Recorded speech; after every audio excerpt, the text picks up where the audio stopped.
Today we're talking about a psychological concept that is probably affecting your life and the way you judge other people more than you think. Stick around.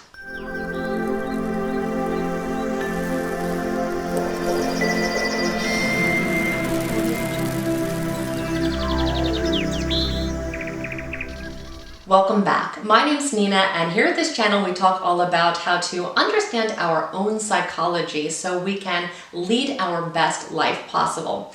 So if you aren't already a subscriber, go ahead and become one. We definitely want you to stay connected. As human beings, we are constantly judging all the people around us, even though in most cases we know pretty much nothing about them. If we notice something in their behavior that we find unfavorable, or they do something that we don't like, such as they're rude to us, or they are walking too slow when we need to get somewhere, we can come to some very quick and usually very negative conclusions. A great example that happens all the time is when we are driving and someone cuts us off. Now, what do you think our first reaction is? We automatically assume that that person is a jerk, and we probably say it out loud, and maybe we say it in a more colorful manner, but we definitely assume that that is a very inconsiderate person, which could be true. But it could also be true that that person has a child that just had an accident and they are rushing to the hospital, or they are about to miss their flight, or any number of things. Any of these things could be true. However, how often do you think we allow for these considerations? Almost never. Always we think about that first initial judgment and we really stick to it. So why do we do this, and why does it matter? This can be explained by the Fundamental Attribution Error, which is the tendency for people to underemphasize situational explanations for an individual's behavior, while overemphasizing dispositional and personality-based explanations. So let's talk about what that really means. Let's break it down a little bit further. So firstly, we can have two different types of attribution that we could give to someone's behavior, how they act. We could think that it was dispositional, meaning that it is an internal factor. How they behave is a reflection of who they are as a person.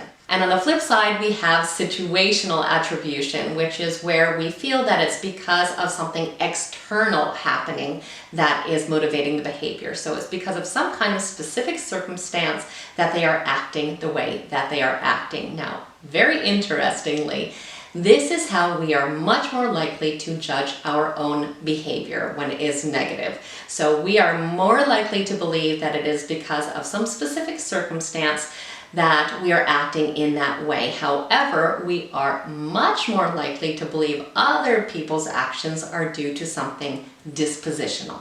So then going back to the car story, if it had been us that cut off another vehicle, we could explain it as, I'm just really late this day, my boss is going to get mad at me, and we're going to have a lot of external factors that we're going to say is the rationale behind us doing that kind of rude behavior. So we are going to cut ourselves a break that we would not give to other people. So we would never think that the reason that we're cutting someone off is because we are a jerk. We only assign that judgment to others.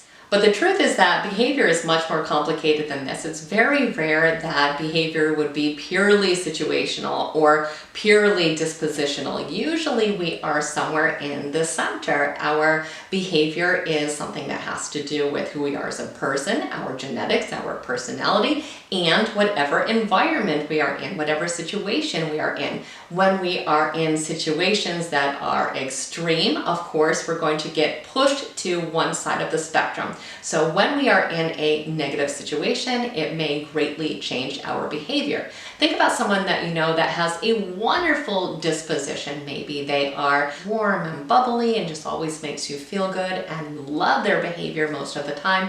They really uplift you, but even that person, given a different circumstance, let's say she just found out that her husband was cheating on her and he had a child with another person, or someone that she dearly loved just passed away, her behavior is going to be different on those days than in her normal everyday environment. So that is something important that we must keep in mind. So situations definitely do matter, and we have to understand that a lot of times as people we are making judgments overall without considering other alternatives. So for example, maybe we see someone who is obese and our initial thought is automatically to judge them as being someone that doesn't exercise or doesn't care about how they look, or isn't having a proper diet, when that could possibly not be the case at all. Maybe they really deeply care about their diet. Maybe they have a pre-existing condition. Maybe they have an injury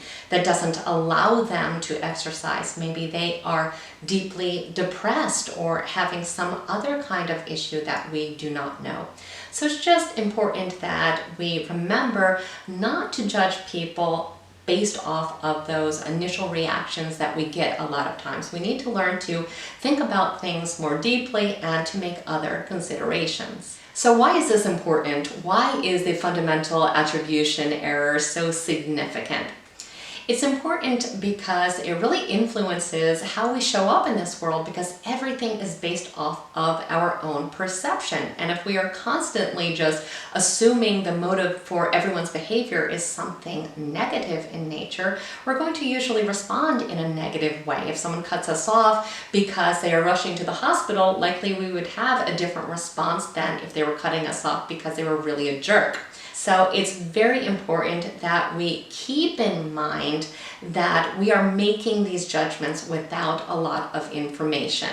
As people, we are constantly making mistakes in life, and we don't always have behavior that we are proud of. And sometimes it's due to our personality, sometimes it is due to different situations that we are in, and a lot of times it's a combination of both.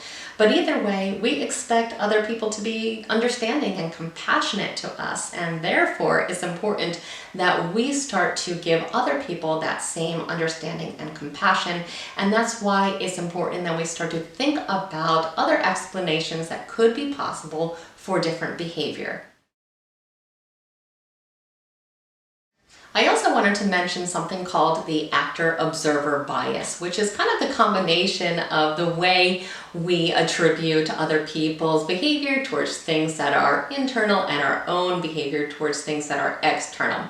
So the combination of both these things really creates a very uneven balance that we call the actor-observer bias, which is again just saying that when someone else does something wrong, we assume it's something bad about them that made that happen, but when we do something wrong, we always give ourselves some kind of excuse. Now, this is just not always helpful, and that's why it's important that we start to realize that we have this bias so we can start to see things a little bit more realistically and a lot more fairly. Keep in mind that we are always going to subconsciously want to protect our ego, to protect our self-concept, to protect our self-esteem. So it's going to be very easy for us to come up with a very elaborate explanation for why we are doing what we are doing, whereas for other people, we are not going to offer them that same courtesy in a lot of cases.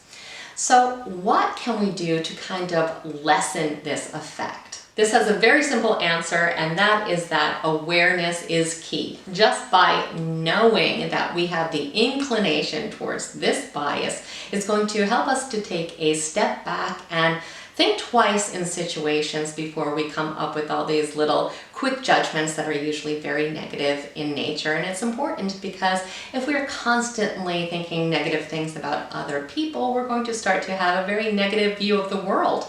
And it's not going to be a happy existence for us either.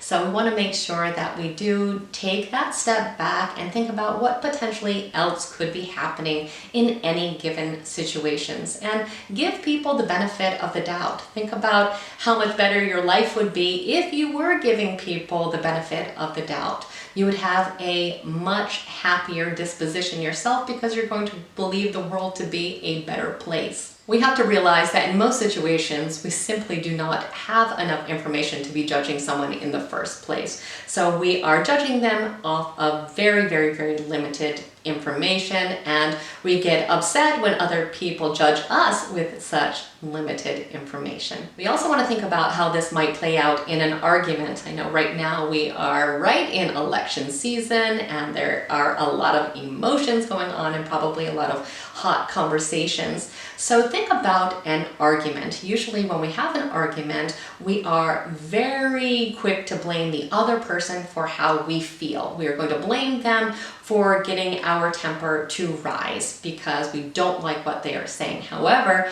in their case, we are going to just simply say that they are a jerk because they are behaving this way, not recognizing that it could be what we are saying that is upsetting to them, which is causing the behavior that we do not like. So it's just something that we want to have this awareness of because it really does affect so many different areas of our life. So it's just important that we learn to be less judgmental, and sometimes when we can just kind of remember this concept, it can kind of pull us back into the reality that possibly we are not giving proper attribution for people's behavior. Remember that it is very unlikely that it is completely dispositional. Very often there are situational components to this, so it's something that we just want to be aware of so that we can be a little bit more compassionate because we want other people to be compassionate to us as well. So I truly hope that this video was interesting and helpful to you, and if it was, please like it, share it with someone else who may need to hear the same message today, and also do become a subscriber if you aren't one already. We definitely want you to stay connected, and I thank you so much for spending time with me today. Have an absolutely amazing day.